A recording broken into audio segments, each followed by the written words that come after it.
আসসালামু আলাইকুম ওরহমতুল্লাহ। হে মুসলিম যুবক, হে মুসলিম তরুণী, ওয়াল্লাহি আমি তোমাদের ভালোবাসি। আমি চাই তোমরা সুন্দর হও, পবিত্র হও, নির্মল হও। আমি চাই তোমরা আল্লাহর প্রিয় বান্দা হও, প্রিয় নবী সাল্লাল্লাহু আলাইহি ওয়াসাল্লামের প্রিয় উম্মত হও। আমি চাই তোমাদের জীবনটা ফুলের মতো সুন্দর হোক, পবিত্র হোক, নির্মল হোক। তোমাদের অন্তরটা শুদ্ধতায় ভরে থাকুক, তোমাদের হৃদয়ে উম্মার প্রতি ভালোবাসা জাগুক, তোমাদের হৃদয়ে জ্বলে উঠুক সেই ঈমান, সেই জজবা, যেই জজবা ছিল বদরের কিশোর সাহাবী মুআজ ও মুআউইজের হৃদয়ে, যারা উম্মার হেফাজতের জন্য বুক টান টান করে দাঁড়িয়ে গিয়েছিল, উম্মতের ফেরাউন আবু জাহেলকে জাহান্নামে পাঠিয়েছিল। তোমরা যখন ভুল পথে পা বাড়াও, আল্লাহর নাফরমানিতে লিপ্ত হও, তখন মনটা দুঃখে ভরে ওঠে, হৃদয় খুবই কষ্ট পায়। শুনেছি তোমরা নিজেদের উপর এক মারাত্মক জুলুম শুরু করেছো। এটি এমন এক জুলুম, এমন এক নিকৃষ্ট জুলুম, যা কল্পনা করতেও আমার বুক শিহরে উঠছে। আমার প্রিয় ভাই, আমার প্রিয় বোন, আমি তোমাকে জিজ্ঞেস করতে চাই, তুমি কি তোমার সৌন্দর্য, পবিত্রতা ও নির্মলতাকে নিয়ে সিনিমিনি খেলায় মেতে উঠেছ? তুমি কি তোমার ফুলের মতো কোমল হৃদয়কে পদদলিত করছো? তুমি কি তোমার অন্তরে দুর্গন্ধময় ময়লা আবর্জনা ডালছো? তুমি কি তোমার সুন্দর নির্মল চোখ জোড়া দিয়ে ইন্টারনেটের দুর্গন্ধময় ফসা গলা নালা নর্দমায় শসে বেড়াচ্ছ? তুমি কি স্মার্টফোন, ল্যাপটপের জানালা দিয়ে মানুষ সুফি সেই শুকরগুলিকে দেখছো, যারা ময়লা আবর্জনার বাগারে গড়াগড়ি খাচ্ছে আর ফসা গলা নিয়ে টানাটানি করছে? ইন্না লিল্লাহি ওয়া ইন্না ইলাইহি রাজিউন। হে মুসলিম যুবক, হে মুসলিম তরুণী, তুমি এত নিচু কিভাবে হতে পারো? তুমি কি শুদ্ধতার নবী, পবিত্রতার নবী, নির্মলতার নবী, সৌন্দর্যের নবী, রুচিশীলতার নবী মুহাম্মদুর রাসূলুল্লাহ সাল্লাল্লাহু আলাইহি ওয়াসাল্লামের উম্মত নও? তুমি কি মহান সাহাবী উসমান বিন আফসানের রুহানি সন্তান নও, যার হাইয়া রুচিশীলতাকে ফেরেশতারা পর্যন্ত সম্মান করত? হে মুসলিম তরুণী, কি হয়ে গেল তোমার? তুমি কিভাবে এমন হতে পারো? তুমি কি সাইয়েদা খদিজাতুল কুবরা রাদিয়াল্লাহু আনহার রুহানি মেয়ে নও? তুমি কি উম্মুল মুমিনিন আয়েশা সিদ্দিকার রুহানি সন্তান নও? তুমি কি সাইয়েদা ফাতেমাতুজ জাহরার রুহানি মেয়ে নও? এমন পবিত্র মায়ের মেয়েরা কিভাবে এতটা বেহাইয়া ও নির্লজ্জ হতে পারে? কিভাবে মানুষ রূপী শুকরদের দুর্গন্ধময় নোংরা জগতে উকি দিতে পারে? সি, ইন্টারনেটের ওই নালা নর্দমার দিকে যেতে কি তোমার রুচিতে বাঁধে না? তুমি কি তোমার হৃদয়ের সব সৌন্দর্য, নির্মলতা ও পবিত্রতাকে সটিয়ে বিদায় করতে চাও? তুমি কি তোমার গোলাপের মতো সুন্দর সুবাসিত হৃদয়টাকে এক ফাল নোংরা শুকরের ফাইয়ের নিচে ফিষ্ট করতে চাও? কে হতে চাই মলমূত্রের গর্তে হাবুডুবু খাওয়া এসব মানুষরূপী জানোয়ারের মতো, যারা নিজেদের মানুষত্বকে নিয়ে উপহাস করে, যারা মানুষের ঘরেও জন্ম নিয়ে পশুর জীবন বেছে নেই? আমি বলবো, বালহুম আদল, এরা জানোয়ারের চেয়েও নিকৃষ্ট। আমার ভাই ও বোন, তুমি কি মানসিক বেকারগ্রস্ত হয়ে পড়ছো? আমাকে বোঝাও, তুমি ওখানে কি করতেছ? তুমি এক মুসলিম যুবক, তুমি এক মুসলিম তরুণী। তোমার চোখ পবিত্র, তোমার নজর পবিত্র, তোমার জীবন পবিত্র, তোমার যৌবন পবিত্র, তোমার পথ পবিত্র, তোমার হায়াত পবিত্র, তোমার গন্তব্য জান্নাতও পবিত্র।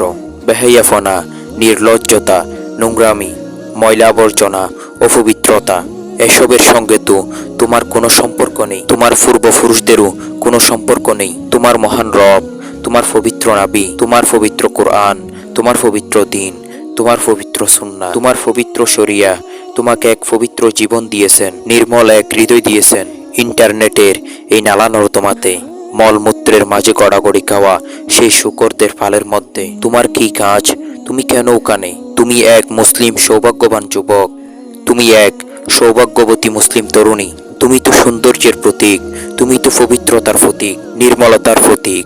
তোমার চোখ দিয়ে নূর বিচ্ছরিত হয়, তোমার চেহারায় পবিত্রতার আলো ঝলমল করে, তোমার কথায় দিন ও শরিয়ার সুবাস পাওয়া যায়, তোমার চরণে, তোমার আচরণে আল্লাহর রাসূলুল্লাহ সাল্লাল্লাহু আলাইহি ওয়াসাল্লামের ভালোবাসা ফুটিয়ে ওঠে। তোমার ব্যক্তিত্বের মধুরতা সবাইকে কাছে টানে। আমার ভাই, আমার বোন, তুমি ভালোভাবেই জানো, যৌবন আল্লাহ তাআলার কত বড় নিয়ামত। এই যৌবনের মূল্যায়ন করো, হেফাজত করো, তোমার যৌবনের পরিচর্যা করো। একটু অপেক্ষা কেন করছো না? দাম্পত্য জীবনের মধুর আয়োজনে কেন নিজেকে ব্যস্ত রাখছো না? নিজের সময়গুলিকে কাজে লাগাও, নিজের কেরিয়ার গড়ার জন্য সময় দাও, নিজেকে উপার্জনক্ষম করো। একটি সুখী দাম্পত্য জীবন গড়ার পিছনে সময় দাও। কেন ইন্টারনেটের নালা নর্দমায় গড়াগড়ি খাচ্ছ? নিজের ফুলের মতো যৌবনকে কেন কত বিক্ষত করছো? তুমি কি মানসিকভাবে বেকারগ্রস্ত হয়ে পড়েছো? কেন এমন মাতালের মতো আচরণ করছো? তুমি কি কল্পনা করো না তুমি এক মুসলিম রাজপুত্র? একদিন তুমি রাজা হবে, তোমার ঘর আলো করে আসবে এক রাজকন্যা, সে হবে তোমার রানী। মধুর এক দাম্পত্যের সাম্রাজ্য হবে তোমাদের। তোমাদের এই দুজনের বাগানে ফুটবে অনেকগুলো মানবকলি, ফুলের মতো শিশুদের হাসিতে ভরে উঠবে তোমার জীবন। কিন্তু তুমি যদি ইন্টারনেটের এই অশ্লীল জগতে সময় কাটাও, তাহলে তোমার যৌবনকে তুমি নিজ হাতে ধ্বংস করবে, নিজ হাতেই তুমি বরবাদ করবে তোমার দাম্পত্যের জীবনের মধুর আয়োজনকে।